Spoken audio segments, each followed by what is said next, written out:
क्या आप religion change करने के लिए भी सरकार से परमिशन लेना पड़ेगा? दरअसल आजकल बहुत सारी घटनाएं होती है जहां पे फेक प्रॉमिस करके, शादी करके या फिर फोर्सफुल तरीके से क्रिमिनली आजकल धर्म परिवर्तन बहुत हो रहे हैं। हम इसको, मैं मना नहीं कर रहा हूं कि नहीं हो रहा है, बिल्कुल हो रहा है।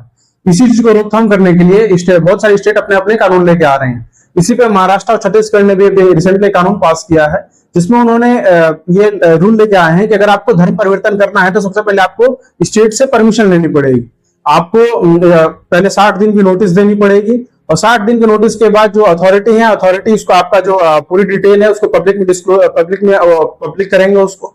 फिर अगर किसी को अगर ऑब्जेक्शन है उस पर, तो वो उसको 30 दिन का टाइम होगा। 30 दिन के अंदर अगर कोई ऑब्जेक्शन देता है, जो अथॉरिटी है, अथॉरिटी पुलिस को बोलेंगे कि वो इंक्वायरी कंडक्ट करे। और फिर उसके बाद अगर इंक्वायरी कंडक्ट करते हैं, तो उसमें अगर वो आप अगर लीगल रहते हैं, अगर आप लीगल रहते हो कोई दिक्कत नहीं है, तो फिर आपको 25 दिन के अंदर उसको आपको रजिस्टर्ड करना है। अगर आप रजिस्टर्ड 25 दिन के भीतर अगर आप रजिस्टर्ड नहीं करते हैं, तो ये आपका नल एंड वॉइड हो जाएगा। जो पूरा प्रोसेस है नल एंड वॉइड हो जाएगा। अब सवाल ये है कि अगर मुझे अपना धर्म परिवर्तन करना है, हमारे कॉन्स्टिट्यूशन में आपको, अगर आपका अधिकार है कि अगर आपको दूसरा कोई धर्म पसंद आता है तो आप चेंज कर सकते हैं, आपका अधिकार है। अब मुझे अपना धर्म परिवर्तन करना है, उसके लिए मेरी पूरी आइडेंटिटी आप पब्लिक में डिस्क्लोज करेंगे, और दूसरा कोई उसको ऑब्जेक्शन करेगा। मुझे दूसरे से क्या मतलब है? मेरी लाइफ है, मुझे दूसरे से क्या मतलब है? दूसरे को मेरी लाइफ से क्या मतलब है?